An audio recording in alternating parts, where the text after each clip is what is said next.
આપણી સાથે વરિષ્ઠ પત્રકાર જગદીશભાઈ મહેતા જોડાયા છે. સર, નીટ પરીક્ષાને લઈને જે વિરોધ પ્રદર્શન ચાલી રહ્યું છે દિલ્હીમાં જંતર મંતર ખાતે, અને આવતીકાલથી તો દેશભરમાં વિપક્ષો દ્વારા આંદોલન શરૂ થવા જઈ રહ્યું છે. 25 તારીખે આપણા ગુજરાતમાં આમ આદમી પાર્ટી દ્વારા પણ જાહેરાત કરવામાં આવી છે. ગાંધીનગરમાં સત્યાગ્રહ છાવણીમાં આંદોલન કરશે તેવી વાત સામે આવી રહી છે. તો સર, હવે આખા દેશમાં જે જંતર મંતર જેવી છાવણી છે તે આખા દેશમાં જોવા મળશે. તો સર, આખા વિવાદમાં હવે સરકાર સામે કેવો પડકાર રહેશે? જો જે પડકાર ગુજરાતના ઉમરગામમાં 50 કલાકમાં 50 ઇંચ વરસાદ પડ્યો અને લોકોને છે, એવો સરકારને પડકાર છે. ભયંકર. વર્ષો પછી વિપક્ષોના હાથમાં એવો એક મુદ્દો આવ્યો છે જેને કારણે શાસક પક્ષે બેકગ્રાઉન્ડમાં અથવા તો બેકસીટ ડ્રાઇવિંગ કરવું પડે. પહેલી વાત તો ઈ. બીજું, આ પણ પેટ ચોળીને સૂળ ઊભું કર્યું હોય એવું છે.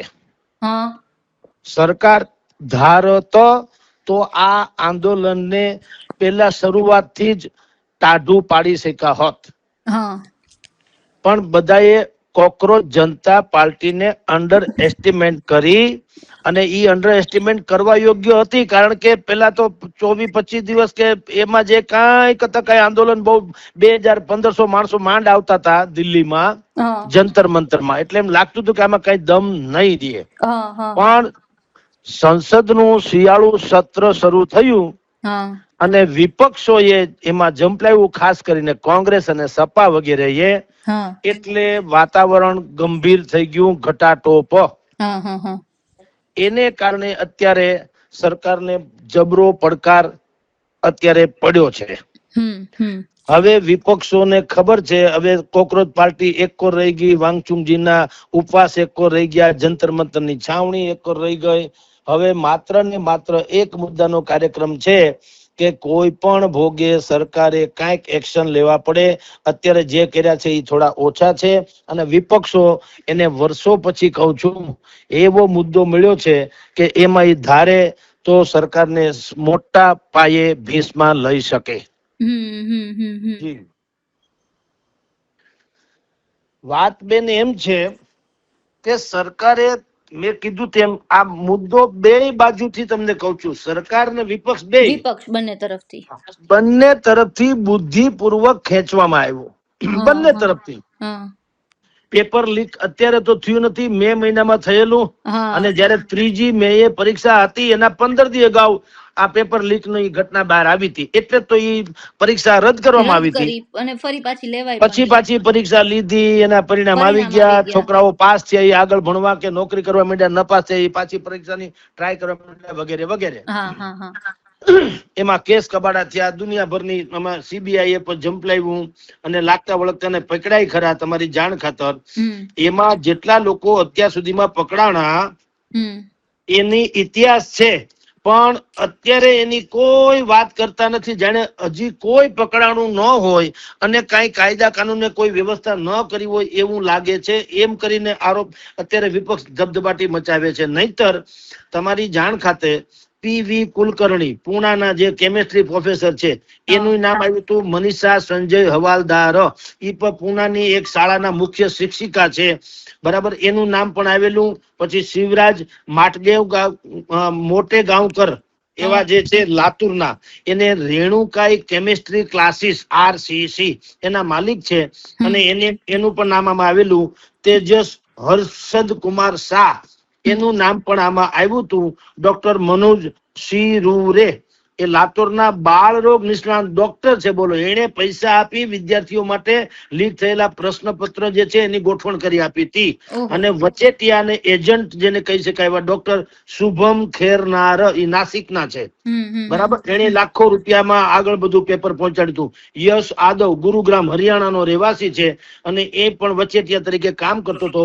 મંગીલાલ બિવાલ, વિકાસ બિવાલ, દિનેશ બિવાલ જયપુર રાજસ્થાનના છે, અને મનીષા વાઘમારે. હવે તમે વિચાર કરો કે સીબીઆઈએ જે તે સમયે દિલ્હી, રાજસ્થાન, મહારાષ્ટ્ર, હરિયાણા સહિતના રાજ્યોમાંથી 49 જગ્યાએ દરોડા પાડીને આ બધા પાપી લોકોના જે તે સમયે તો તમને કહું છું કે એને બધાને ધરપકડ કરીને વગેરે વગેરે, રાઈટ? હવે અત્યારની સ્થિતિ પ્રમાણે પણ એ પકડાયેલા જેટલા એમાંથી 13 આરોપી જે છે આજની તારીખે જ્યુડિશિયલ કસ્ટડીમાં છે. આજની તારીખે અત્યારે પણ છે. પણ પ્રોબ્લેમ શું છે કે સરકાર જે રીતે કહી રહી છે કે ભાઈ અમે હવે કડક કાર્યવાહી કરીશું અથવા તો કોઈને છોડાશે નહીં, ઈ પ્રોબ્લેમ ઈ ગળે ઉતરે એવો નથી. કોને? વિપક્ષોને. અને એનું કારણ છે પણ જાહેરાત કરી સર, કરી છે. પણ વાંધો શું છે? દાખલા તરીકે તમને કહું, 2024 ના નીટ અને યુજી પેપર લીક કાંડમાં સીબીઆઈએ જે તે સમયે સંજીવ મુખિયા નામે, તમે ખબર હોય તો એક માણસની ધરપકડ કરેલી. હવે બિહારમાં સંજીવ મુખિયા જે છે એનું કામ જ આ છે, એ કુખ્યાત જ આના માટે છે. તમે વિચાર કરો કે પેપર, એને માફિયા કહેવામાં આવે, પેપર માફિયા. એ તમારી સંજીવ મુખિયા એને સંજીવ કુમારે કહે છે, બિહારનો ચર્ચિત ચહેરો છે, અને એને પેપર લીક માફિયા અથવા પેપર લીક કિંગ પીન એવી રીતે ઓળખવામાં આવે છે. બિહારના નાલંદા જિલ્લાના નૂરસરાય ગામનો એ રહેવાસી છે. પટના યુનિવર્સિટી એટલે પટના ડેન્ટલ કોલેજ, એમાં એ ટેકનિકલ અથવા 3rd ગ્રેડ કર્મચારી તરીકે કામ કરતો હતો. એનો દીકરો શિવકુમાર એ ડોક્ટરની પદવી ધરાવે છે, તો પણ પેપર લીક અને શૂટર ગેંગ એની પ્રવૃત્તિમાં સામેલ હોવાનો પાછો આરોપ છે. બોલો. અને જેલમાં છે, આરોપ જ જેલમાં છે. એટલે સંજીવ મુખિયા અને એની સિન્ડિકેટ જે છેલ્લા 2 દાયકાથી બિહાર, ઉત્તર પ્રદેશ, ઝારખંડ સહિતના રાજ્યોમાં સરકારી ભરતી જે આપણે કહીએ ને કે અમુક પ્રકારની પ્રતિસ્પર્ધાવાળી પરીક્ષા જે કહીએ છીએ, એમાં પરીક્ષાના પેપરને બધાને સત્યાનાશ કરવામાં એનું નામ છે. બહુ કુખ્યાત વ્યક્તિ છે. એની મોડસ ઓપરેન્ડી શું છે? એની ઓપરેન્ડી એ છે કે કોઈ પણ પરીક્ષાના થોડાક કલાક પહેલા આન્સર કી મેળવી લેવાની અને પરીક્ષાઓને ગુપ્ત સ્થળોએ એક ભેગા કરી અને બધા પેપરના જે છે ઉત્તર એટલે જવાબ ગોખાવી લેવાના અને લાખો રૂપિયા લઈ લેવાના. બિહાર ટીચર રિક્રુટમેન્ટ TRE એમાં પેપર લીક કર્યું. બિહાર કોન્સ્ટેબલ ભરતી પરીક્ષા UP PSI RO/ARO એમાં પણ એને કર્યું. અને 2024 ના અત્યારે જેની આપણે ચર્ચા કરી ઈ કાસ્ટમાં પણ એનું નામ છે. પણ હવે તમને કહું શું કામ વિપક્ષોને અત્યાર સુધીમાં જે કહેવાય ને ભરોસો નથી? કારણ એવું છે કે સીબીઆઈ છે ને શરૂઆતમાં તમે કયો એમ કરી દે, પણ પછી પાછું ફેરવી તોડે. સીબીઆઈએ શું કીધું? હવે તમારી જાણ ખાતર આ સીબીઆઈએ કીધું કે પ્રારંભમાં અમને એમ લાગતું હતું કે સંજીવ મુખિયા આમાં સામેલ છે, પણ હવે અમે એમ કે 45 બીજા આરોપી છે એ બરાબર છે, પણ અમે ઊંડાણ પૂર્વકની તપાસ કરી, એમાં મુખિયા વિરુદ્ધ, સંજીવ મુખિયા વિરુદ્ધ કોઈ પુરાવા મળતા નથી. લ્યો બોલો. અને એને જામીન મળી ગયા. બોલો. હવે તમે વિચાર કરો તો તમે પેલા પકડો શું કામ અને કયા આધારે પકડો? ઈ પણ પ્રશ્ન વિપક્ષ કરે તો વાજિબ છે ને? વિપક્ષનો ઈ પ્રશ્ન વાજિબ છે કે જો તમે એટલે તમે ઈચ્છા પડે ત્યારે ગમે ઈ આરોપસર પકડી લ્યો છો, ત્યારે આ તો ઠીક છે સંજીવ મુખિયા તો અમસ્તો ઈ કુખ્યાત છે, 2 ઘડી માન લ્યો, તો કોઈક સારા માણસને તમે એવી રીતે પકડી લ્યો કે તમે પેપર માફિયા છો, તો આ તો ઠીક છે, સારો માણસ હોય તો કોઈ સુસાઇડ કરી જાય, સમજી લ્યો. કારણ કે હવે ઈ સીબીઆઈ કે છે કે આની સામે કોઈ પુરાવા મળતા નથી. લ્યો બોલો. તો સવાલ એટલે વિપક્ષો કે છે કે તમે જે ફાસ્ટ ટ્રેક કોર્ટની વાત કરો છો અને કડક કાર્યવાહીની વાત કરો છો, પણ અત્યાર સુધી શું થયું? આ બધા 2024 નો મામલો છે, બધા તથાકથિત રીતે પોલીસ કસ્ટડીમાં છે, અદાલતી કસ્ટડીમાં. અદાલતી કસ્ટડી જ્યુડિશિયલ મેજિસ્ટ્રેટની જ્યુડિશિયલ કસ્ટડી એટલે શું હોય? એ આપણે ફિલ્મમાં જે હરિયાવાળી જેલ જોઈએ એવું નહીં. એને તમારા મારા જેવી અહીંયા અફલાતુન ઓફિસ જેવી રૂમ આપવામાં આવે, ત્યાં છાપાય આવે, ત્યાં ચાય આવે, ગાંઠિયા આવે, ટેસડા કરે, એમ મારું કહેવાનું છે. આપણી ભાષામાં કહું છું. જ્યુડિશિયલ કસ્ટડી એટલે ઓલા જે ફિલ્મમાં આપણે કેદીને ટૂંકા લેંગા જબા પહેરે લીટી વાળા માથે ટોપી એવું નહીં એમ કહું. કારણ કે એ તો આરોપી એટલે કે દોષિત પુરવાર થાય તો એવું બધું હોય. અત્યારે આ લોકો આરોપી છે, આરોપી નું ગુજરાતું દોષિત નહીં એમ, એવું તો ટેકનિકલ વર્ડ છે. અને ભાઈ ટેસ્લા કરતા હોય જ્યુડિશિયલ કસ્ટડીમાં. એટલે વિપક્ષોને ભરોસો નથી અને એમ લાગે છે કે તમે આવો ડખો જે કયો છો કડક કાર્યવાહીનો ઈ કઈ કરે એમ લાગતું નથી. અને તમારી જાણ ખાતર કેટલાક જે આમાં નામ આવ્યા છે પેપર લીક કૌભાંડમાં, એમાંના કેટલાક લોકો જે છે એનું ભારતીય જનતા પાર્ટી અને કોંગ્રેસ બેયના નેતા સાથે એ લોકોના કનેક્શન હોવાનું પણ બહાર આવ્યું હતું. બોલો, એટલે આ બધાના ખેલ હોય ને. તમારી જાણ ખાતર ઓછી માયા નથી, આ તો પ્રજાને કઈ ખબર નથી પડતી. એટલે આપણે ખાલી પેપર લીક બધું કર્યા કરીએ છીએ, પણ એની પાછળની આખી કોન્સ્પિરસી આખી અલગ. હા, ઈ બધું આવું હોય છે એમ મારું કહેવાનું છે. એટલે આ બધા ડખા પિંજણ ચાલે છે, હવે જોઈએ છે શું થાય તે. જી સર, સવાલ એ પણ છે, કારણ કે આ જે અત્યારના વિરોધ થાય છે એમાં મુખ્ય માંગ તો ધર્મેન્દ્ર પ્રધાનના રાજીનામાની માંગ છે.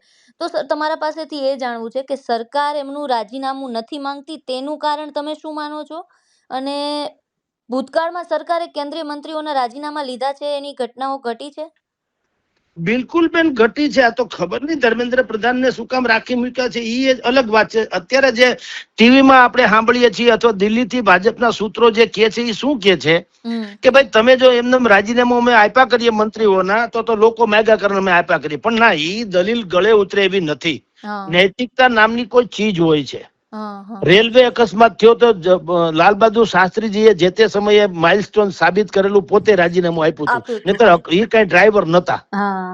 પણ નૈતિકતા નામની ચીજ હોય ને, પાછું એકાદ બે હોય તો ઠીક છે. અત્યાર સુધીમાં આ 70-80 કે 100 ની આળે ગાળેના પેપર લીક થયાનું રીતસર બ્લો બાય બ્લો તારીખવાર સહિતનો એના ડેટા છે.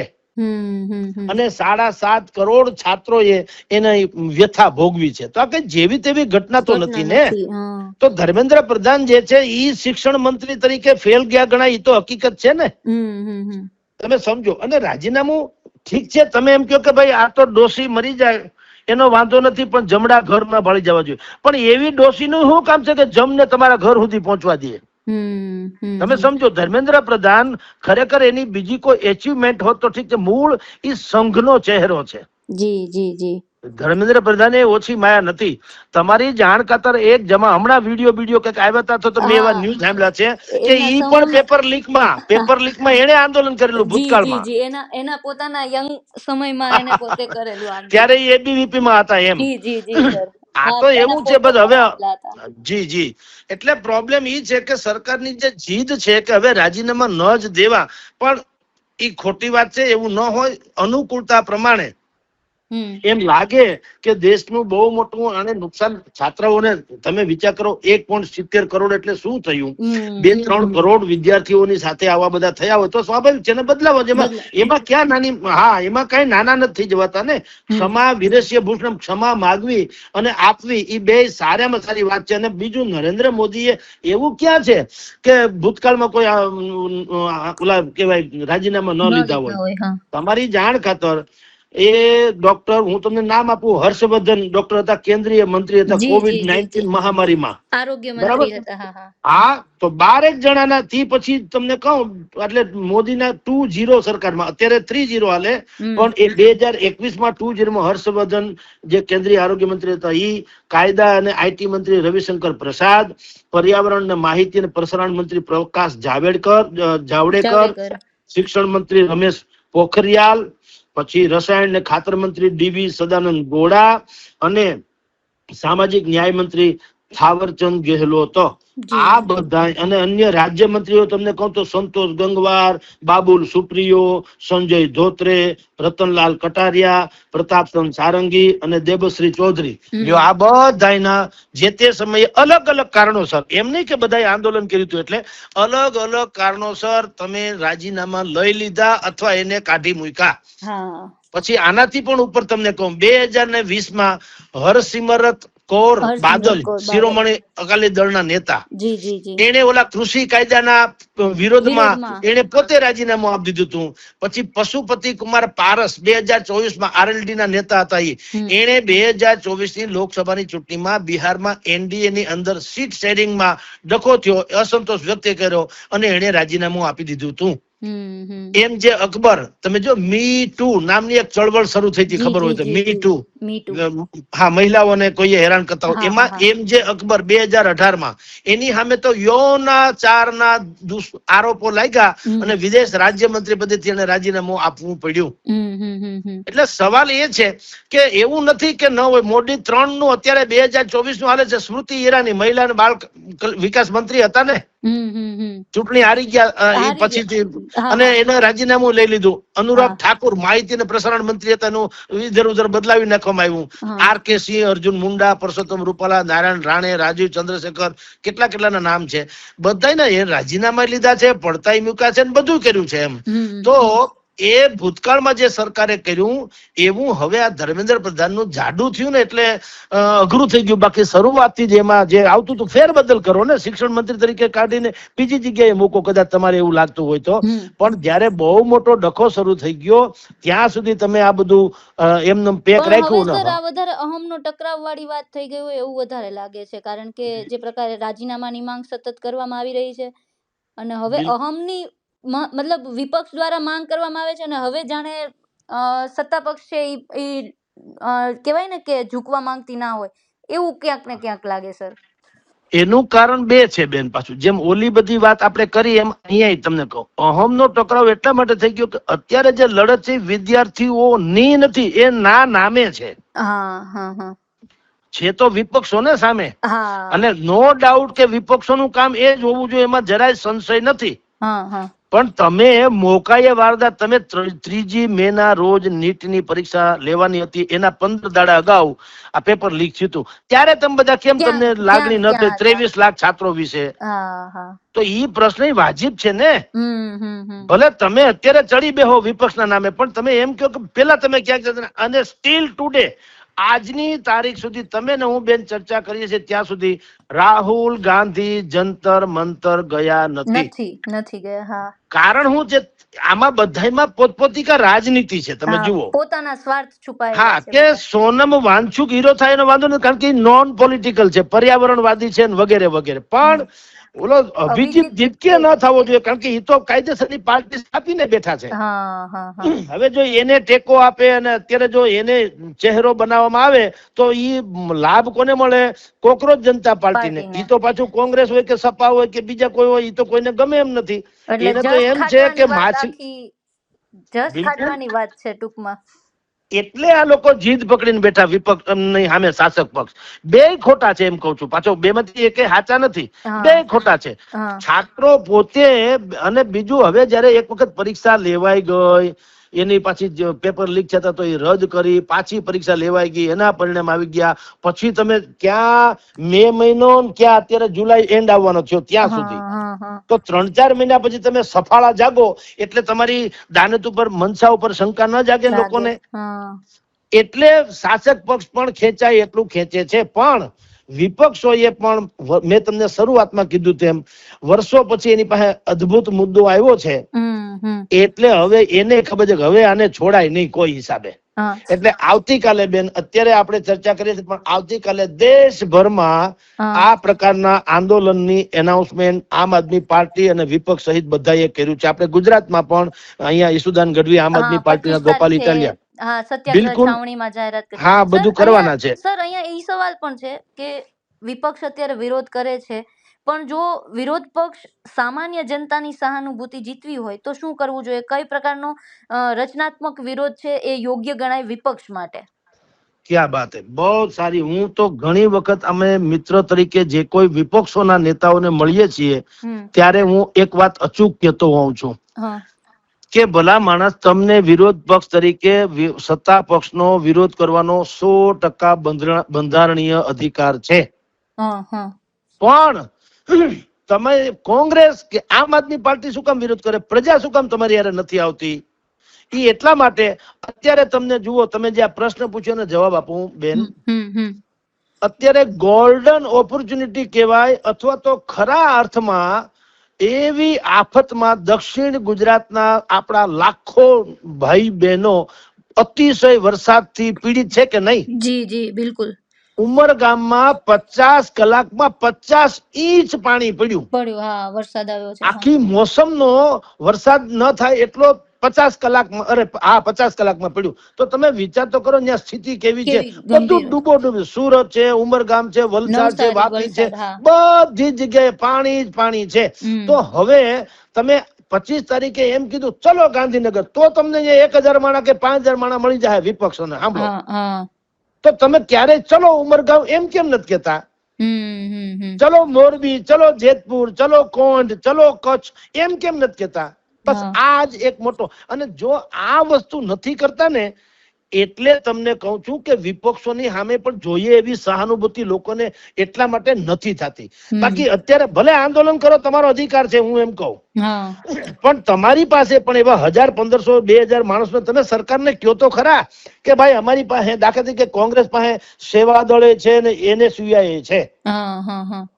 રાજ્ય સરકારને એમ કહે કે આ કુદરતી આપદા જેવું છે, ભલે તમારું તંત્ર નિષ્ફળ ગયું ને એ બધા આક્ષેપ પછી કરશું, આપણે દિવસના કઈ દુકાળ નથી, પણ અત્યારે તો તમારી પાસે જો કદાચ ચાચા સાધનો હોય ને માનવ બળની જરૂર પડતી હોય તો અમારી પાસે 1500, 2000 માણસો કે 5000 માણસો છે, કાર્યકરો છે.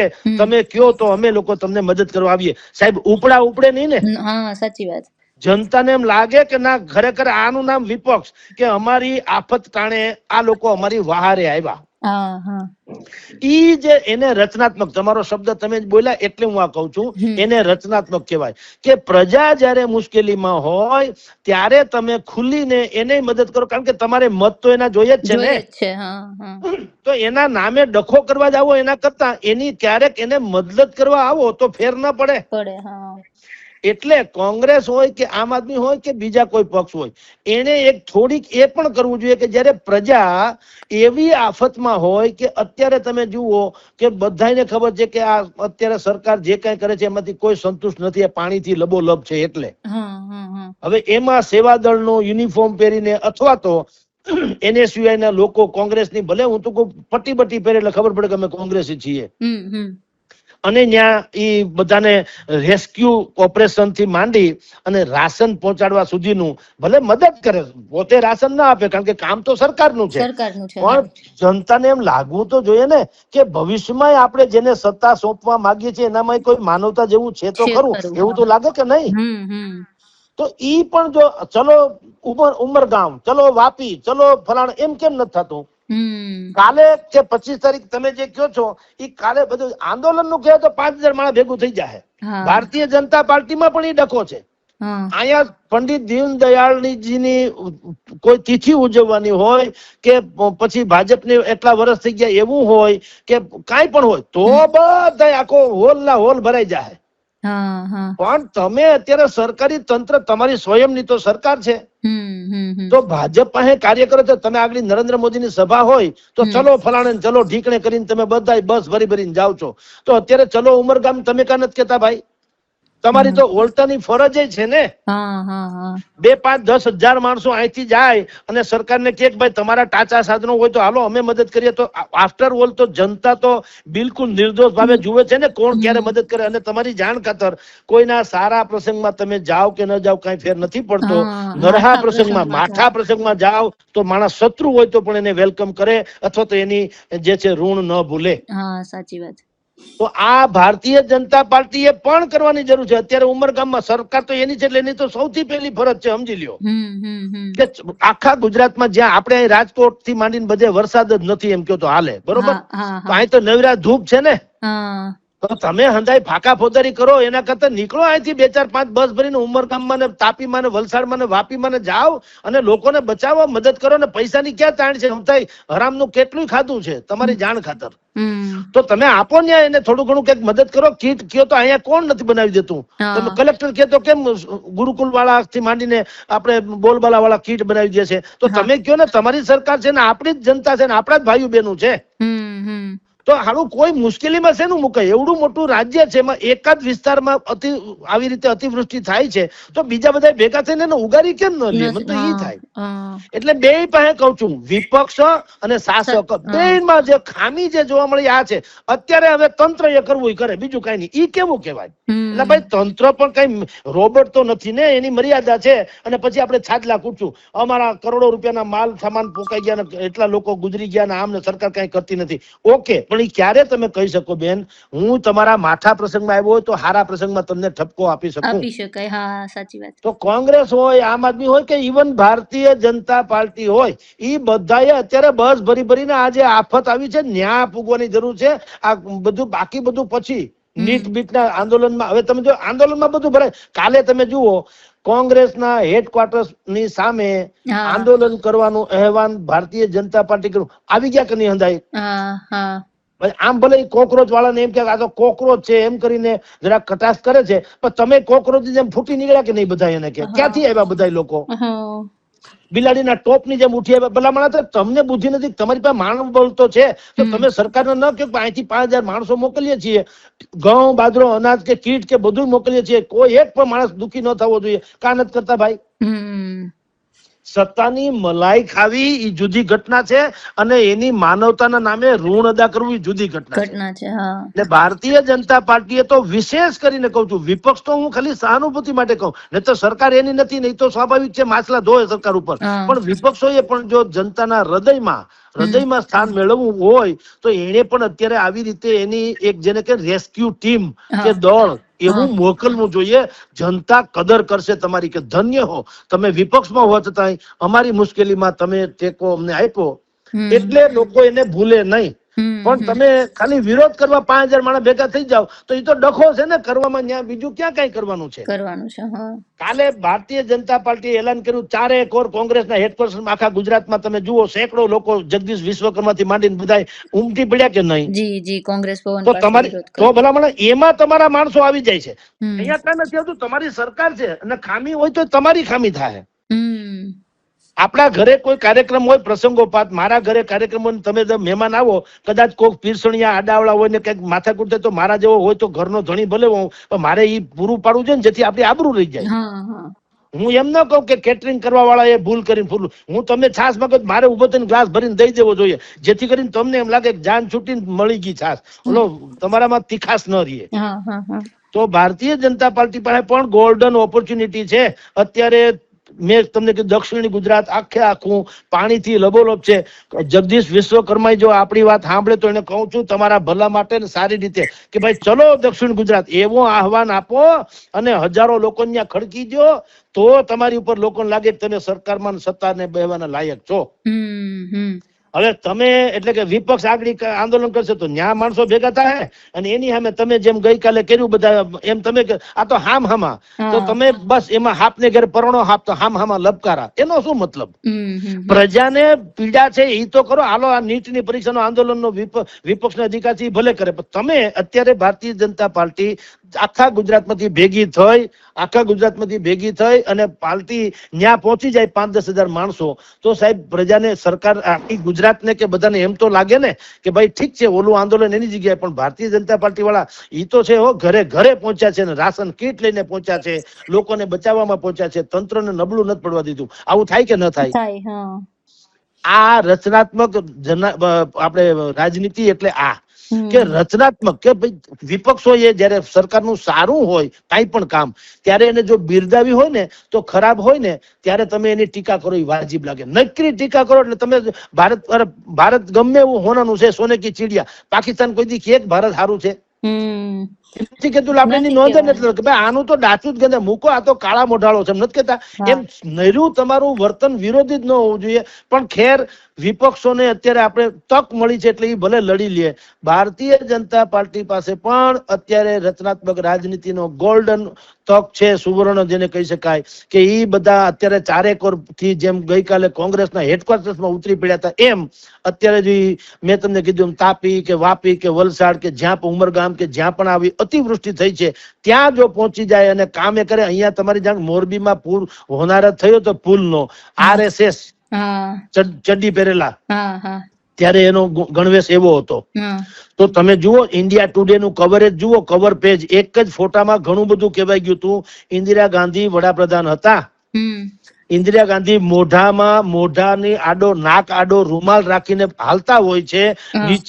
નીચે મળદા પડ્યા હોય છે, સાંભળજો, લોકોના, અને એની પાસેથી પસાર થાય છે કારણ કે દુર્ગંધ આવતી હતી. અને બીજો એની સાથે જ મર્જ કરેલો એક ફોટો હતો જેમાં ચડ્ડી બનિયાનધારી કહી શકાય એવા RSS વાળા લોકો હતા જે કાયદેસર મળદા હારતા હતા, એકબીજાને થાળે પાડતા હતા, સમજો. તો ત્યારથી લોકોના મગજમાં લાગ્યું કે ના, RSS વાળા પણ જે છે એ હવે આપતકાળમાં તો ખરેખર ખપ લાગે છે. આપણે અત્યારે શું છે, NDRF ની ટીમ, NDRF ને ભાઈ ઈ ગણ્યા ગાંઠા છે, ઈ ખાલી ફોટા પડવે છે, જેટલું થાય એટલું કરે. આબ ફાટ્યું ત્યાં NDRF એટલું શું કરે? તો અત્યારે લાભ લે છે એ NDRF લે છે કે ભાજપ વાળા લે છે? બધા કરોડોપતિ તો ભાજપ વાળા છે, NDRF ને તો પગાર છે. તો જે લોકોની ફરજ છે ભારતીય જનતા પાર્ટીની એ અદા કરે તો આ રોષ એનો ઓછો થાય જનતાનો. અત્યારે જે નીટના પરીક્ષાનો છે ને, ખાલી નીટનું પેપર નથી, પેપર તો પૂરું થઈ ગયું, બધું સત્યાનાશ થઈ ગયું, સમજી લ્યો. આ બધોય રોષ ભેગો થયો અને વિપક્ષને લાગ્યું કે બરાબરનો દારૂગોળો છે, ઠપકારી દો. એટલે તૂટી પડ્યા છે અને સરકારે બેકફૂટમાં છે.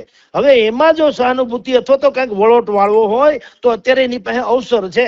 નરેન્દ્ર મોદી નું સૂત્ર છે ને, અમે આફતને અવસરમાં પલટાવી નાખીએ. જો એને નરેન્દ્ર મોદીના સૂત્રને પણ જો આ લોકો ગુજરાતની ભારતીય જનતા પાર્ટીની જે કેડર ટીમ જે કહેવાય છે એ જો કરે, જગદીશભાઈ વિશ્વકર્માએ આહવાન આપવું જોઈએ ખરેખર તો કે ભાઈ ચલો દક્ષિણ ગુજરાત એમ.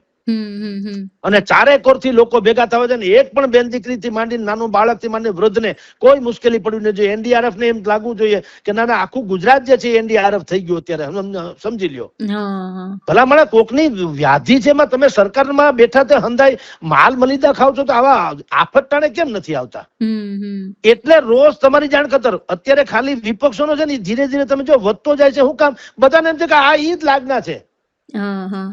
ઈ રોષ ખાળવો હોય તો હવે જેટલા ભારતીય જનતા પાર્ટીના કાર્યકરો, નેતાઓ, હોદ્દેદારો, મલાઈ ખાનારાઓ, મલાઈદારો, એ બધાએ થોડું થોડું કોન્ટ્રીબ્યુશન કરવું પડે, માનવતા દાખવવી પડે. એને કહેવાય રચનાત્મક. અને એવી જ વાત કોંગ્રેસ અને વિપક્ષ, આમ આદમી સહિતના, એને મત તો જોઈએ જ છે ને જનતાના. તો એની પાસે પણ જેટલું માનવબળ હોય એને પણ ઓફર તો કરો ભલા માણસ. કોંગ્રેસ તો આમ જુઓ તો દેશવ્યાપી છે ને. આમ આદમી છોડો, થોડુંક પંજાબમાં છે, થોડાક દિલ્હીમાં, થોડાક વિસાવદરમાં કે ગુજરાતમાં છે, પણ કોંગ્રેસ તો સર્વવ્યાપી છે ને.